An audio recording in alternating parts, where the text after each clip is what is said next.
വായിക്കാം. സദൃശ്യവാക്യം 28 അധ്യായം 13 വാക്യത്തിൽ ആർക്കാണ് കരുണ ലഭിക്കുന്നതെന്ന് അവിടെ ഉണ്ട്. തന്റെ ലംഘനങ്ങളെ മറയ്ക്കുന്നവന് ശുഭം വരികയില്ല, അവയെ ഏറ്റുപറഞ്ഞുപേക്ഷിക്കുന്നതിനോ കരുണ ലഭിക്കും. തന്റെ ലംഘനങ്ങളെ മറച്ചു വെക്കുന്നവന് ശുഭം വരികയില്ല, ശുഭം വരത്തില്ല. അവയെ ഏറ്റുപറഞ്ഞുപേക്ഷിക്കുന്നവനോ, പാപം ഏറ്റുപറഞ്ഞാൽ പോരാ, ഉപേക്ഷിച്ചാൽ കരുണ ലഭിക്കും. കരുണ ദൈവത്തിൽ നിന്നുണ്ടാവും. ഞാൻ പറഞ്ഞില്ലയോ സ്തോത്രം കുറയുമെന്ന്? ഞാൻ മുമ്പേ പറഞ്ഞില്ലയോ? എന്നിട്ട് മിണ്ടുന്നില്ല. ഞാനൊരു കാര്യം പറയാം. ശരീരം എവിടെങ്കിലും പഴുത്താൽ പഴുപ്പിൻ്റെ മണ്ടയ്ക്ക് മരുന്ന് വെച്ച് കെട്ടിയാൽ ഒരിക്കലും ആ മുറിവ് ഹീലാകുക. ഹീലാകണമെങ്കിൽ പഴുപ്പുരുവായ ഭാഗം കീറി ആ പഴുപ്പ് പുറത്തിറക്കണം. എന്നിട്ട് മരുന്ന് വെച്ചാലേ ഹീലാവും. ഇന്ന് ഞാൻ ചില മുറിവൊന്ന് കീറാനാ ഈ വചനം എടുത്തേക്കുന്നത്. എന്നോട് പരിശുദ്ധാത്മ പറയാം, നിന്നോട് ദൈവത്തിന് കരുണ കാണിച്ചേ പറ്റൂ.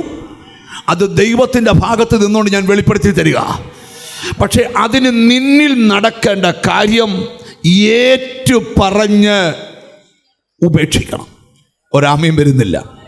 അതെന്തുവാ പാസ്റ്ററെ?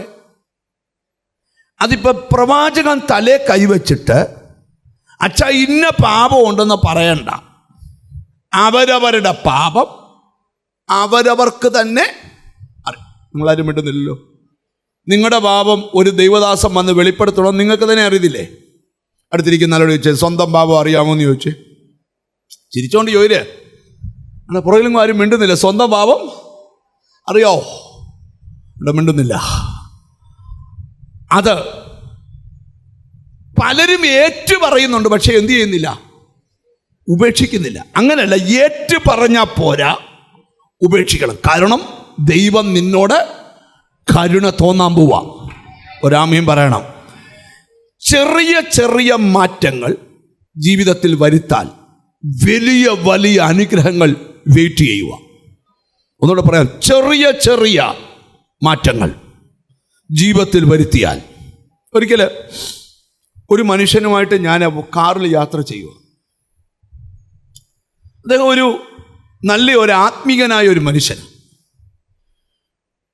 പുള്ളി എന്നോടൊരു പറഞ്ഞു, പാസ്റ്ററെ, പുള്ളി ഒരു പ്രവാചകനാണ്. പുള്ളി എന്നോട് പറഞ്ഞു, പാസ്റ്റർ, എനിക്ക് ഈ പ്രവചനവരം കിട്ടാൻ ഭയങ്കര കൊതിയായിരുന്നു. ഏത് ഉപദേശിയെ കൊണ്ട് ഞങ്ങളുടെ ചർച്ചയിൽ വന്നാലും തലേ കൈവച്ച് പ്രാർത്ഥിക്കും, എനിക്ക് ഈ കൃപാവരം, ഒരു ഇമ്പാർട്ടേഷൻ വേണം, എനിക്ക് ഈ കൃപാവരം കിട്ടണം.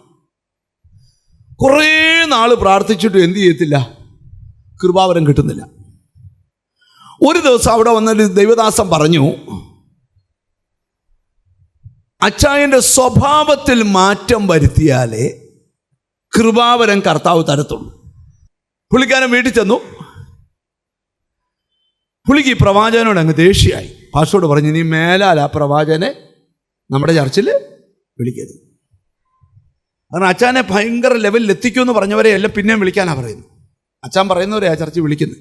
അപ്പം അങ്ങനെ ഒരു പ്രാർത്ഥന നടക്കുമ്പോൾ ഈ പ്രവാചകൻ വിളിക്കാതെ പിന്നെ അവിടെ വന്നു. വിളിക്കാതെ വന്ന് ചെന്തി എന്നറിയോ? പാസ്റ്റർമാരുടെ കൂടെ തന്നെ ഈ അച്ചാൻ്റെ അടുക്ക് ചെന്ന്, ദൈവം നിന്നോട് പറയുന്നു, നീ മാറ്റം വരുത്തിയില്ലെങ്കിൽ നിന്നെ കീറിക്കളയുമോ. പുള്ളി 2 കസാര അപ്പുറത്ത് മാറി. പ്രവാചകൻ വിടുന്നില്ല. കാരണം ഇവനെ ബ്ലസ് ചെയ്യണം.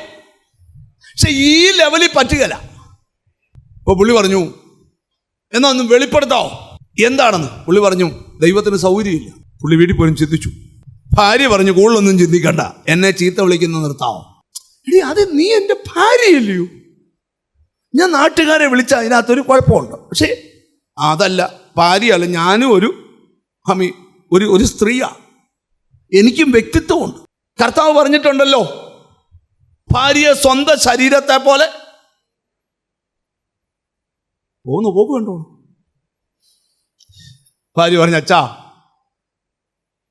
അച്ചായൻ ഈ സ്വഭാവം മാറ്റിയില്ലേ? അച്ചായ സ്വർഗത്തിൽ പോലും പോകത്തില്ല. മാറ്റം വരുത്തണം. നീ ശ്രമിച്ചാൽ മാത്രമേ മാറാൻ പറ്റൂ. ഞാൻ ശ്രമിച്ചാൽ എനിക്കേ മാറ്റം വരും, നിങ്ങൾക്ക് വരത്തില്ല. നിങ്ങൾ ശ്രമിക്കണം. അടുത്തിരിക്കുന്ന ആളെ തൊട്ട് ശ്രമിക്കണമെന്ന് പറ.